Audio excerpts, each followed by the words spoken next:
আজকে কিন্তু খুবই স্পেশাল একটা রেসিপি আপনাদের সাথে শেয়ার করব। মেরা পিঠার ভিতরে চ্যাপা বা শুটকির পুর ভরা থাকবে। খেতে দারুণ টেস্টি, দারুণ মজা। ছোট বড় সবাই কিন্তু পছন্দ করবে আজকের এই রেসিপি। আর জামাই যদি পাগল করতে চান, তবে আজকের পিঠাটা কিন্তু আপনাকে অবশ্যই ট্রাই করতে হবে। তো প্রথমেই আমি চালের গুঁড়াটা ভেজে নিচ্ছি। খুবই অল্প আঁচে চালের গুঁড়াটাকে ভেজে নিতে হবে। কিছুক্ষণ পরে দেখবেন চালের গুঁড়াটা একদম ঝুরঝুরে হয়ে গেছে, খুব সুন্দর একটা ফ্লেভারও ছড়াচ্ছে। তখনই নামিয়ে নিতে হবে। খেয়াল রাখবেন যেন পুড়ে না যায়। পুড়ে গেলে কিন্তু আর খেতে ভালো লাগবে না, একটা গন্ধ আসবে। চুলা থেকে গুঁড়িটা নামিয়ে স্বাদমতো লবণ দিয়ে ভালো করে মিক্স করে নিতে হবে। ফুটন্ত পানি দিয়ে একটা কাই তৈরি করে নিতে হবে। সাবধান, গরম পানিতে কিন্তু কেউ হাত দিবেন না, তাহলে কিন্তু হাতটা পুড়ে যাবে। কিছুটা ঠান্ডা হয়ে গেলে ঠান্ডা পানিতে হাত ভিজিয়ে ভিজিয়ে খুব সুন্দরভাবে একটা কাই তৈরি করে নিতে হবে। কাইটা খুব বেশি নরমও হবে না, শক্ত হবে না, একটু টাইট টাইট করলে পিঠাটা খেতে দারুণ মজা লাগবে। একদম বেশি নরম করে ফেলবেন না। তো আমার কাইটা কিন্তু হয়ে গেছে।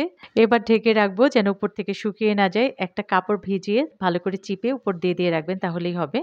এবার পুর তৈরির জন্য আমি এখানে নিয়েছি কাঁচামরিচ, রসুন, পেঁয়াজ। কাঁচামরিচ ছাড়াও কিন্তু আপনি এই সেম প্রসেসে শুকনা মরিচ দিয়ে ভর্তাটা তৈরি করতে পারবেন। যখন গায়ের পানিটা একদম শুকিয়ে গেছে রসুন, মরিচ আর পেঁয়াজের, তখন তুলে নিয়েছি। পানি যেন না থাকে, তাহলে কিন্তু ভর্তাটা টেলটেলে হবে, খেতে ভালো লাগবে না। তারপর ওই প্যানেই আমি চ্যাপা ভেজে নিচ্ছি। চ্যাপাটাকেও ভালো করে ভাজবেন। চ্যাপার ভিতর থেকে কিন্তু একটা তেলের মতো পানি, পানি বের হয়। একদম ওই পানিটাকে শুকিয়ে মচমচে করে ভেজে নিবেন। তারপরে শুধু বেটে নেওয়ার পালা।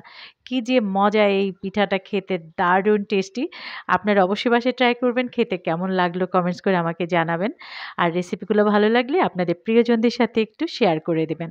ভর্তাটা হয়ে গেছে, আমি তুলে নিচ্ছি। এবার আপনাদেরকে পিঠা তৈরি করে দেখাবো কিভাবে মেরা পিঠার ভিতরে পুরটা ভরে পিঠাটা তৈরি করবেন। আপনারা যে যতটুকু বড় করে তৈরি করতে চান পিঠাগুলা, ওভাবে বুঝে কাইটা নিয়ে এভাবে বাটির মতো তৈরি করবেন। তারপরে ভেতরে দিয়ে দিতে হবে চেপা ভর্তার পুর। আপনাদের পছন্দ মতো দিবেন, যে যতটুকু দিতে চান। দিয়ে ২ পাশ থেকে টেনে এনে এভাবে বন্ধ করে দিতে হবে। তারপর ২ পাশ থেকে একটু ডলে নিলেই কিন্তু ২ টা চোখা হয়ে যাবে আর পিঠাটাও কিন্তু তৈরি হয়ে যাবে। এরপর শুধু সেদ্ধ করে নেওয়ার পালা। ফুটন্ত পানির উপরে একটা চালনি দিয়ে নিতে হবে। তারপর পিঠাগুলি দিয়ে ১০ থেকে ১২ মিনিট সেদ্ধ করে নিলেই কিন্তু হয়ে যাবে। আশা করছি আজকের রেসিপি ভালো লেগেছে। আজ এই পর্যন্তই। আল্লাহ হাফেজ।